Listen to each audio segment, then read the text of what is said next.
माननीय सर्वोच्च न्यायालयामध्ये प्रलंबित असणारी आमची याचिका शिवसेना विरुद्ध एका शिवसेनेच्या विरोधात उभे राहिलेल्या ग्रुपने जे नंतर स्वतःच शिवसेना आहे म्हणू लागले, ही जी मालिका होती याची जी SLP होती, ही SLP दाखल झाल्यापासून बऱ्याच दिवसांपासून बऱ्याच महिन्यांपासून प्रलंबित होती. तारखांवर तारखा पडत होत्या.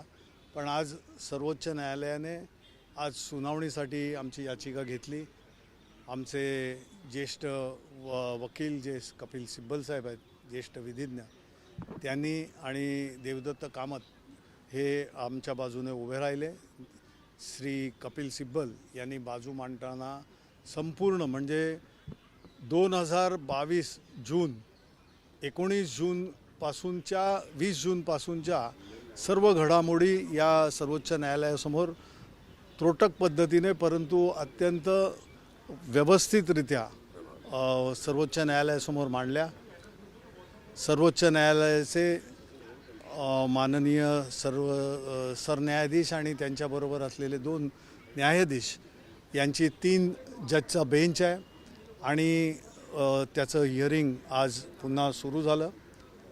आम्हाला पूर्ण अपेक्षा आहे की हे सगळं सरळ अगदी सूर्यप्रकाशा इतकं स्वच्छ आहे की यामध्ये कोणीही कुठचाही वाद प्रतिवाद केला असेल तरी तो टिकून राहणारा नाही आहे. कारण शिवसेना प्रमुख आदरणीय हिंदुहृदय सम्राट बाळासाहेब ठाकरे यांनी निर्माण केलेली शिवसेना ही शिवसेना आज उद्धव बाळासाहेब ठाकरे जे शिवसेना पक्षाचे पक्षप्रमुख आहेत त्यांचीच आहे.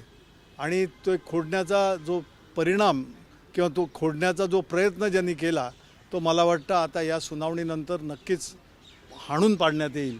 कारण न्यायावर आणि या आपल्या घटनेवर आज जी घटना डॉक्टर बाबासाहेब आंबेडकरांनी आपल्या देशाला दिलेली आहे, ज्या घटनेच्या आधारावर एक जिवंत लोकशाही जी आपण सगळ्या जगामध्ये मिरवतो की आमची लोकशाहीची जननी भारत आहे, तर खरोखर त्याला साजेसा असा न्याय या सर्वोच्च न्यायालयातून आम्हाला मिळेल अशी आम्हाला खात्री आहे. सर मला मुद्दा असा विचारायचा आहे की घटनेचा जो उल्लेख होता तो वारंवार कपिल सिब्बल यांच्याकडनं केला गेला. घटना सगळ्या सुप्रीम इलेक्शन कमिशनमध्ये दिलेल्या आहेत. इलेक्शन कमिशनने ते ऑन रेकॉर्ड घेतलेले आहेत. पण असं असतानाही ती पाळली गेली नाही. हा मुद्दा कपिल म्हणूनच कपिल सिब्बल साहेबांनी वारंवार या गोष्टीचा उल्लेख केला की शेड्यूल 10 म्हणजे परिशिष्ट 10 यामध्ये ज्या तरतुदी आहेत त्या तरतुदी अगदी सुस्पष्ट आहेत. 1986, 85, 86च्या दरम्यान ज्या वेळेला अँटी डिफेक्शन लॉ म्हणजे पक्षांतर बंदी कायदा ज्या वेळेला लागू झाला त्याच्यानंतर 2003मध्ये फार मोठी सुधारणा त्यामध्ये करण्यात आली. तोपर्यंत 1/3 गट जर असेल, जर तुमच्या लेजिस्लेटरचा म्हणजे MLAचा असेल, MPचा असेल तर त्याला मान्यता मिळत होती. सेपरेट ग्रुप म्हणून तो रेकग्नाईज केला जात होता. तेच मुळात कलम काढून टाकण्यात आलं. त्याच्यावर तो कायदा अमेंड केला गेला आणि या अमेंडमेंटनंतर आता तुमच्या पक्षा म्हणजे जी ओरिजिनल पार्टी आहे ती पार्टी जोपर्यंत मर्ज करत नाही, दुसऱ्या पार्टीबरोबर मर्ज होत नाही आणि या झालेल्या मर्जिंगला 2/3 सदस्य जोपर्यंत त्याला पाठिंबा देत नाहीत, त्याच्यामध्ये समाविष्ट होत नाहीत, तोपर्यंत मर्जर होत नाही. आणि हे परिशिष्ट 10मध्ये शेड्यूल 10मध्ये सुस्पष्टरित्या लिहिलेलं आहे. आणि त्यामुळे कुठच्याही लेजिस्लेटरने म्हणजे कुठच्याही MLAने किंवा MPने अशा प्रकारची कृती केली ज्याच्यामध्ये 2/3 नंबर असेलही तुमच्या लेजिस्लेटिव्ह पार्टीचा, परंतु लेजिस्लेटिव्ह पार्टीला कुठलाही हक्क नाही आहे. ओरिजिनल पार्टीने मर्जर केल्याशिवाय ते होऊ शकत नाही. त्यामुळे त्यांनी केली अशी कृती दुसऱ्या पक्षाबरोबर किंवा दुसऱ्याबरोबर जाणं आणि त्याला कुठेतरी थारा मिळायचा प्रयत्न कोणीही केला असेल स्वतःच्या अधिकारांखाली, तो अधिकार धरला जात नाही. याचं कारण कायदा सुस्पष्ट आहे आणि कुठल्याही लेजिस्लेटरला त्याच्या प्रकारचं 2/3 जरी का असले तरी तशा प्रकारचं हे करता येत नाही, ते सरळ बाद होतात. देसाई साहेब, युक्तिवादावेळी कोर्टानं प्रश्न विचारला की तुम्ही पक्ष आणि चिन्हाच्या बाबत बोलत आहात का, असा प्रश्न जेव्हा कपिल सिब्बलांना विचारलं तेव्हा त्यांनी स्पष्ट सांगितलं की मी फक्त आता आमदार अपात्रतेबद्दल नाही, दोन्ही. ते म्हणाले की आमदार डिस्क्वालिफिकेशन आणि हे लागूनच आहे. डिस्क्वालिफिकेशन आणि सिम्बलच्या बाबतीमध्ये त्यांनी बोललं नाही. शिवसेना प्रमुखांनी निर्माण केलेला पक्ष आहे, त्यांनी केलेलं स्वतः बाळासाहेबांनी स्वतःच्या हाताने रेखाटलेलं ते धनुष्यबाण होतं, ते जे चिन्ह होतं. तर या गोष्टीवर आपण दुसऱ्याने अधिकार मागणं, अधिकार आहे असं सांगणं सुद्धा किती चुकीचं आहे. आणि आम्ही त्या बाकीच्या गोष्टींमध्ये जात नाही, कारण कायदा सुस्पष्ट आहे.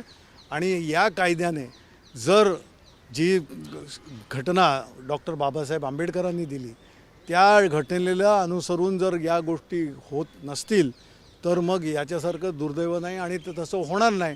कारण आम्ही शेवटी या सर्वोच्च न्यायालयामध्ये दाद मागण्यासाठी आलो आहे आणि आम्हाला पूर्ण अपेक्षा आहे, पूर्ण खात्री आहे की माननीय सर्वोच्च न्यायालय न्याय करणार. 4 तारखेला कपिल सिब्बल यांनी सुरुवात करताना टीएमसीचा उल्लेख प्रत्यक्षरित्या केला, सगळ्यांचा केला.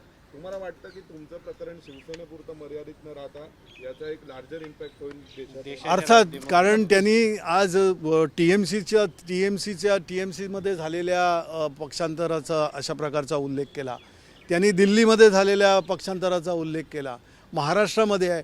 त्यांचं म्हणण्याचं एकच हे होतं की सर्वोच्च न्यायालय जोपर्यंत या निकालावर निकाल देत नाही तोपर्यंत त्यांना असं राजरोसपणे वाटतंय कुठच्याही याला की आपण काय करेसो हम करेसो कायदा, आम्ही कुठेही जाऊ शकतो, कुठेही हे करू शकतो. मग ओरिजिनल पार्टी कुठे राहिली आणि रिप्रेझेंटेटिव्ह पार्लमेंट आपण जे रिप्रेझेंटेटिव्ह पार्लमेंट आपण जे भारतामध्ये आपण हे करतो आहे ते मग कुठे गेलं? तर त्यामुळे आपण प्रातिनिधिकरित्या ज्याप्रमाणे पक्षाचं प्रतिनिधित्व करतं त्याला फार महत्त्व आहे आजच्या या पार्लमेंटरी सेटअपमध्ये. गोगावले आणि सुनील प्रभू यांचा देखील उल्लेख झाला, सर्वोच्च न्यायालयाने अगोदर दिलेल्या निकालाचा देखील उल्लेख झाला. काय प्रकरण होतं? भरत गोगावले यांनी स्वतःला वेगळा पक्ष आणि आम्हीच ओरिजिनल पक्ष आहे म्हणून स्वतः सुनील प्रभूंची निवड आम्ही रद्द करतो आणि भरत गोगावलेला नेमतो. यामध्ये सुनील प्रभू हे ओरिजिनल पार्टीचे व्हीप आणि प्रतोद चीफ होते, हेही ते ह्याच्यामध्ये त्यांनी सांगितलं आहे. ते एका अर्थी चांगलं आहे, जे सर्वोच्च न्यायालयामध्ये फार मोठा पुरावा म्हणून सर्वोच्च न्यायालयाने तो घेतलेला आहे. आणि ही SLP जी आहे त्या SLP स्पेशल पिटिशनमध्ये या गोष्टींचा पुरेपूर समाचार घेतला जाईल.